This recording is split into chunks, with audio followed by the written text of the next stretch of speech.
నమస్తే అండి. ఈరోజు మా ఇంట్లోకి స్వాగతం. ఈరోజు ఓలిగలు ఎలా చేసుకోవాలో చూద్దామండి. చాలా ఈజీ ప్రాసెస్‌లో చూపిస్తాను.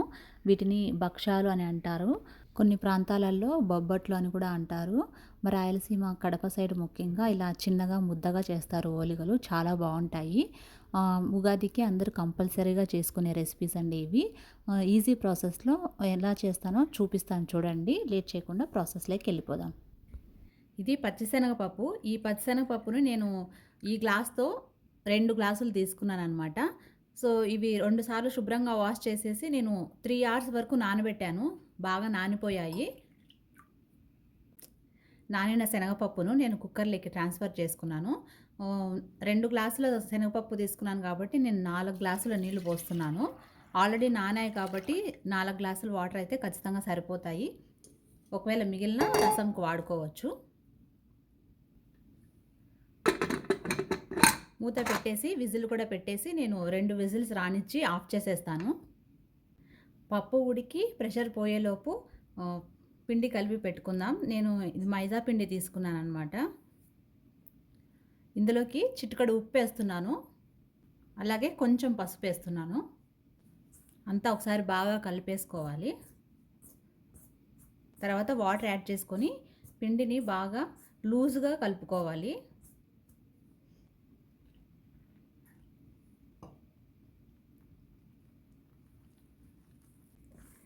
మైదాపిండి చేతికి అంటుకుంటూ ఉంటుంది. అయినా కూడా సరే బాగా కలుపుకోవాలి. ఇలా మీరు గోధుమ పిండితో అయినా చేసుకోవచ్చు, మైదా పిండితో అయినా చేసుకోవచ్చు, లేదంటే మైదా సగము గోధుమ పిండి సగమైనా వేసుకొని కలుపుకోవచ్చు. నేనైతే ఈరోజు మొత్తం మైదా పిండితోనే చేసుకుంటున్నాను. అంతా ఒకసారి వాటర్తో కలుపుకున్న తర్వాత దీంట్లో కొంచెం ఆయిల్ వేసుకోవాలి.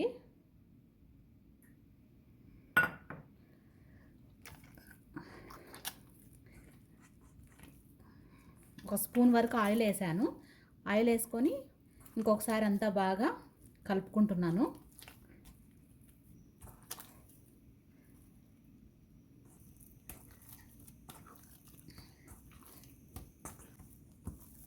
చూడండి, పిండిని ఇలా బాగా నీట్గా కలిపేసుకొని మూత పెట్టి పెట్టేసుకోవాలి.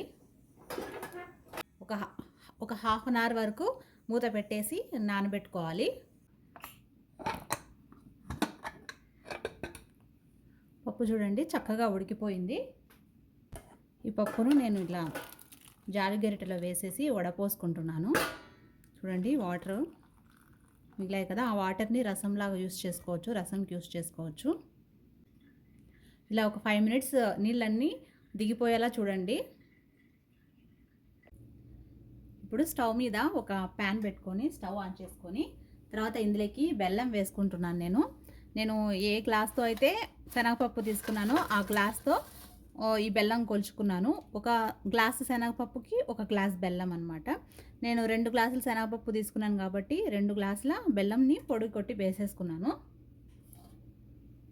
ఇప్పుడు వడపోసుకున్న ఈ శనగపప్పుని ఇందులోకి వేసేసుకుంటున్నాను.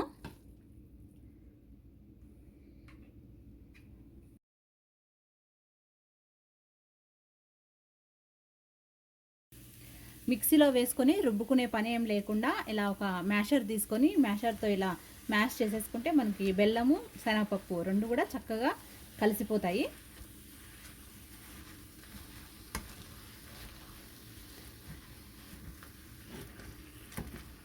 కొంచెము మంటని సిమ్లో పెట్టుకొని కలుపుకోండి.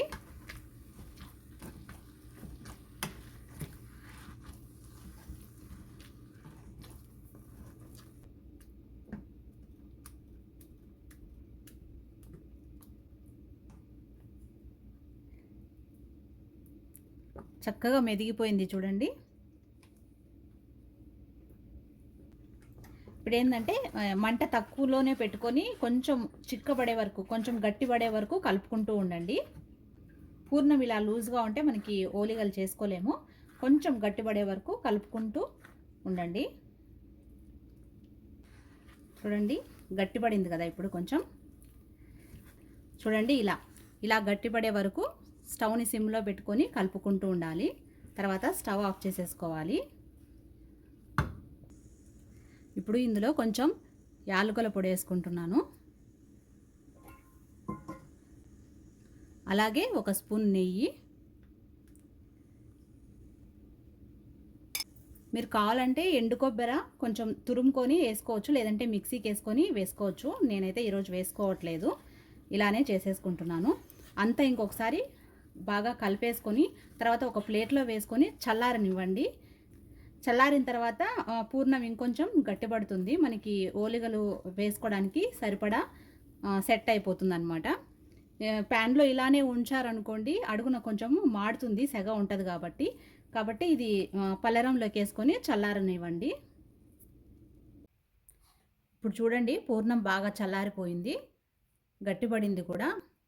ఓలిగలు చేసుకోవడానికి కరెక్ట్గా పర్ఫెక్ట్ కన్సిస్టెన్సీ వచ్చేసింది కదా. చూడండి ఇట్లా మీకు ఏ సైజు ఓలిగలు కావాలో ఆ సైజు దానికి తగ్గట్టుగా ఇట్లా ఉండలు చేసి పెట్టుకోండి. ఇలా ఉండలు చేసి పెట్టుకున్న తర్వాత ఈ పిండి కూడా చక్కగా నానిపోయింది చూడండి. ఇలా ఉండలు చేసుకున్నాం కదా. సో ఈ ఉండ ఎంత సైజు తీసుకున్నామో ఈ పిండి కూడా అంతే సైజు తీసుకోండి. ఇట్లా ఈ సైజు పిండి తీసుకోవాలి. నేను ఒక బటర్ పేపర్ తీసుకున్నాను. ఈ బటర్ పేపర్ మీద కొంచెం ఆయిల్ వేసుకొని అంతా ఇట్లా స్ప్రెడ్ చేసుకోవాలి.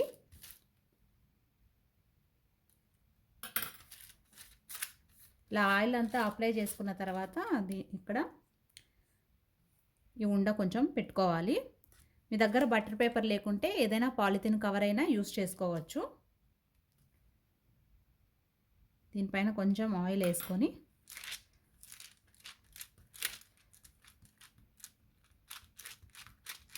లైట్గా ఇలా స్ప్రెడ్ చేసుకోవాలి.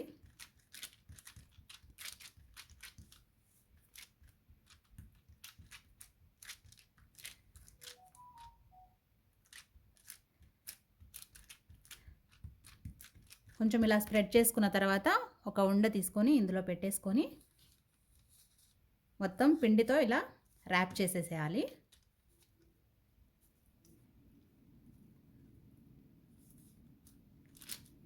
చూడండి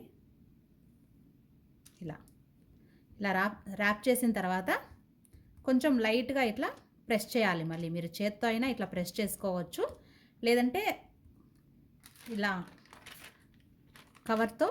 కవర్ పైన పెట్టి ఇలా ప్రెస్ చేయాలి. మా సైడ్ ఏంటిదంటే కడప సైడ్ ఎక్కువ పల్చగా ఆనరనమాట, కొంచెం లైట్గా ప్రెస్ చేస్తారు, కొంచెం మందంగా చేస్తారనమాట ఓలిగలు. సో వీటిని ముద్ద ఓలిగలు అంటాం మేము. ఎక్కువ పల్చగా చేయం.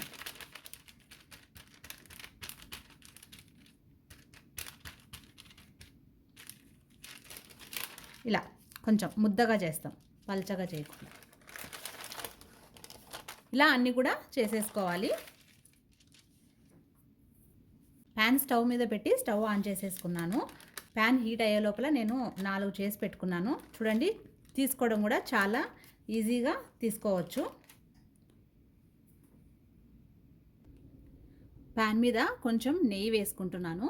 మీరు కావాలంటే నూనె అయినా వేసుకోవచ్చు, నేను నెయ్యితో చేసుకుంటున్నాను. ఒకసారి ఇట్లా స్ప్రెడ్ చేసుకుంటున్నాను.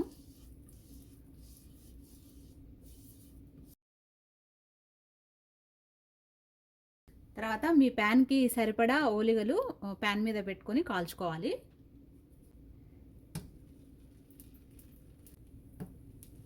మీరు కావాలంటే 1 బై 1 అన్నా కాల్చుకోవచ్చు, లేదంటే ఇలా నాది పెద్ద ప్యాన్ కాబట్టి నేను 4 వేసుకొని కాల్చుకుంటున్నాను.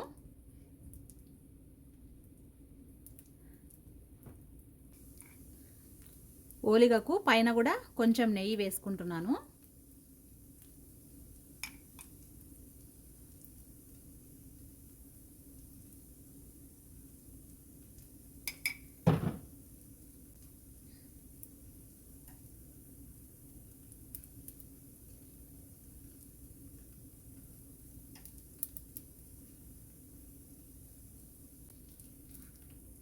ఇంకొక సైడ్ కూడా తిప్పుకొని కాల్చుకోవాలి.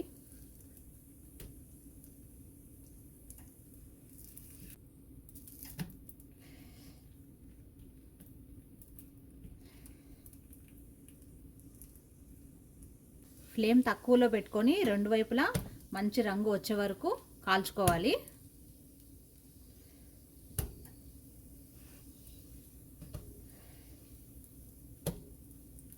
ఫ్లేమ్ తక్కువలో పెట్టుకొని రెండు వైపులు అటు ఇటు తిప్పుకుంటూ మంచి రంగు వచ్చే వరకు ఫ్రై చేసుకోవాలి.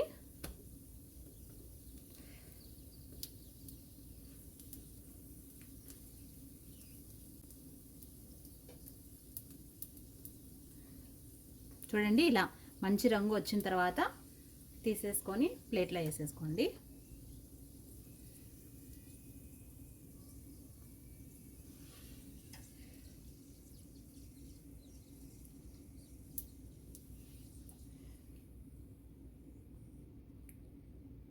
ఇలానే మిగతా ఓలిగలన్నీ కూడా కాల్చుకోవాలి.